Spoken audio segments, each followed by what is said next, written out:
Hello bachcho, the question says a pole has to be erected at a point on the boundary of a circular park of diameter 13 meters in such a way that the difference of its distances from the two diametrically opposite fixed gates A and B on the boundary is 7 meters.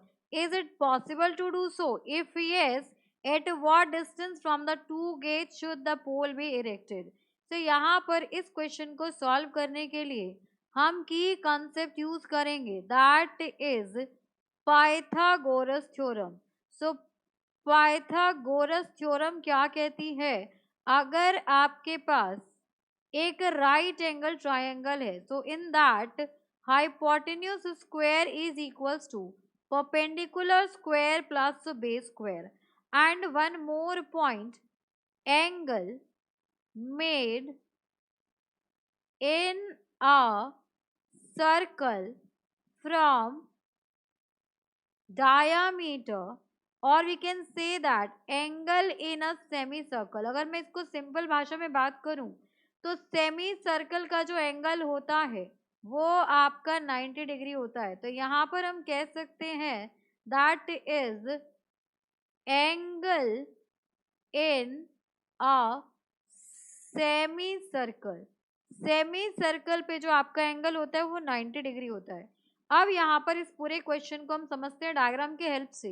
एक पोल लगाना है हमें circular park के boundary पे और हमें इसका diameter given है. तो यहाँ पर ये सर्कुलर पार्क है, इसका डायामीटर गिवन है एंड ये आपके पास डायामीटर है ए बी.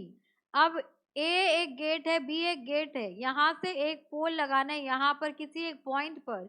इसको पॉइंट सी ले लिया ऑन सर्कल. अब हमें पता है angle in a semi circle is 90 degree. ये आपका 90 डिग्री हो गया. अब बताया जा रहा है कि जो गेट है इनके लेंथ का डिफरेंस वो 7 है. तो अगर इसकी लेंथ x है तो इसकी लेंथ आपके पास x प्लस 7 हो जाएगी. अब यहाँ पर हमें 13 गिवन है, हमें x की वैल्यू ही फाइंड आउट करनी है. तो यहाँ पर आ जाएगा आपके पास this will be your hypotenuse. इसमें से कोई भी आपका बेस हो जाएगा, कोई भी आपका परपेंडिकुलर हो जाएगा. So this will be equals to 13 square plus यहाँ पर आ जाएगा ये किसके इक्वल होगा? सो 13 स्क्वायर आपका हो जाएगा हाइपोटेन्यूज का square is equals to base square plus perpendicular square. अब अगर मैं इसे सॉल्व करूं सो 13 का स्क्वायर इज 169 हो जाएगा, 7 का स्क्वायर इज प्लस 49 और यहाँ पर हो जाएगा x का square is x square plus 2 into a into b. तो ये हो गया आपके पास 14x. यहाँ पर इसमें a प्लस बी का होल स्क्वायर लग गया एंड प्लस यहाँ पर आ गया आपके पास एक्स स्क्वायर. अब इसको सॉल्व करें तो ये हो जाएगा आपके पास 2x square plus 14x and इसको इधर ले आएंगे माइनस 120 इक्वल्स टू 0 हो गया.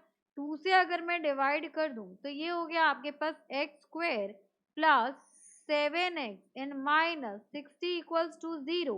अब यहाँ पर देखिए, यहाँ पर हमें चाहिए कि मल्टीप्लाई करने पे 60 आए एंड प्लस माइनस करने पे 7x आए.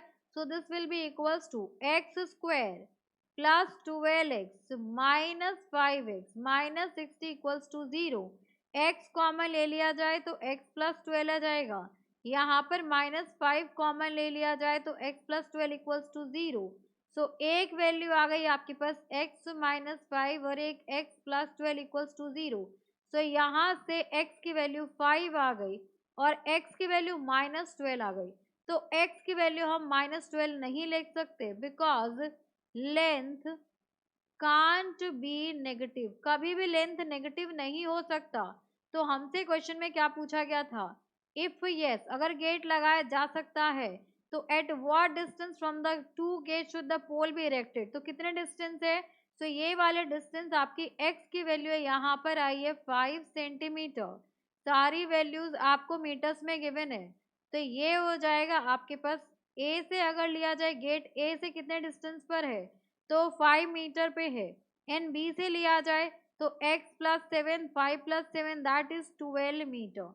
तो यहाँ पर इस क्वेश्चन में आपके पास x equals to 5 metre and x plus 7 is equals to 12 meter. So this is the final answer. Hope you understood it very well. Thank you so much. Best of luck.